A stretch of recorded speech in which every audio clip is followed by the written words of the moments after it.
काल आंबेगाव शिरूर विधानसभेसाठी मतदान उरकलं आणि मतदान झाल्यानंतर उमेदवार काय करतात हे आपण पाहू। आता आपण नागापूर या ठिकाणी आलो आहोत देवदत्त निकम यांच्या घरी। आपण या ठिकाणी आल्यानंतर आपल्याला असं दिसतंय का निवडणूक काल झाली आहे, मतदान झाली। मतदान जरी झालं असलं तरी निकम साहेबांना कार्यकर्त्यांचा उगारडा हा बऱ्यापैकी या ठिकाणी दिसतोय। निकम साहेब नमस्कार। काल मतदान झालं, निवडणूक प्रक्रिया संपलेली आहे।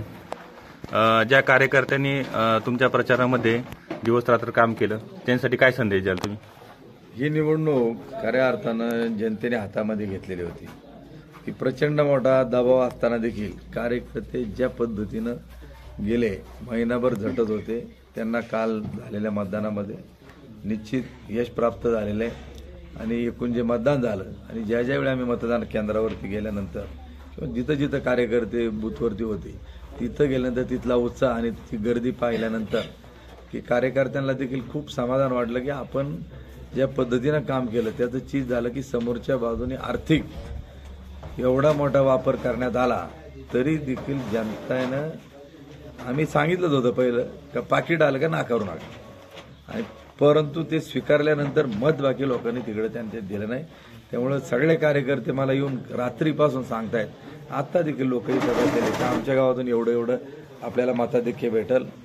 कोल्हे साहेबांना ज्या पद्धतीनं 11,300चं मताधिक्य भेटलं होतं त्याच्यापेक्षा कितीतरी ज्यादा पटीनं हे मताधिक्य ह्यावेळी विधानसभेमध्ये वाटणार आहे। मी कार्यकर्त्यांना मनापासून धन्यवाद देतो की आजपर्यंत जी त्यांनी साथ दिलेली त्याचं चीज काल त्या ठिकाणी झालं आणि ते परवाच्या दिवशी 23ला ज्यावेळी मतमोजणी होईल ते आपल्याला उघड पाहायला भेटेल। मी नागापूर या ठिकाणी आलो, तुमच्या निवासस्थानी आलो असता या ठिकाणी पाहिलं का अजूनही तुम्हाला कार्यकर्त्यांचा गराडा दिसतो, काय सांगाल त्यांचं हे प्रेम त्याबद्दल काय सांगाल तुम्हाला? निवडणूक तर उरकलेली आहे काल, कायम माणसं मी जिथं असेल तिथं माणसं कायम ठरलेली जातात। पण मी शेतात जरी गेलो तरी लोक तिथं येणार, कुठे कार्यक्रमाला गेलो तरी असतात। आमचा दैनंदिन नेहमीप्रमाणे कार्यक्रम आमचा चालू झाले का आता मतदान झालं 6 महिने मी लय पळालो मी दमलो ना आता घरात झोपून पडलोय त्या प्रवृत्तीचा मी नाही।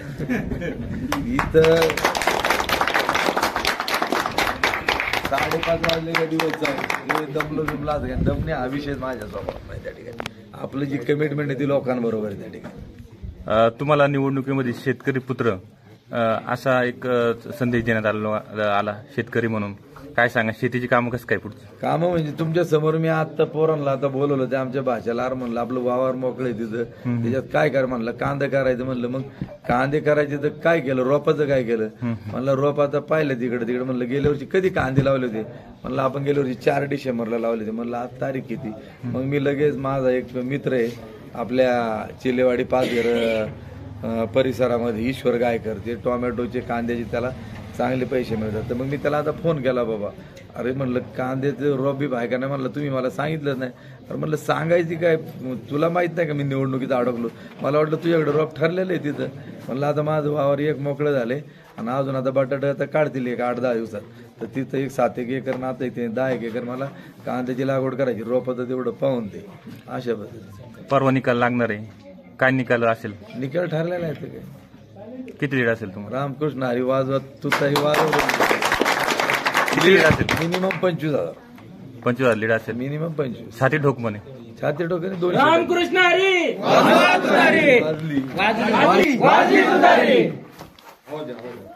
रामकृष्ण हरी वाजली तुतारी, रामकृष्ण हरी वाजली तुतारी।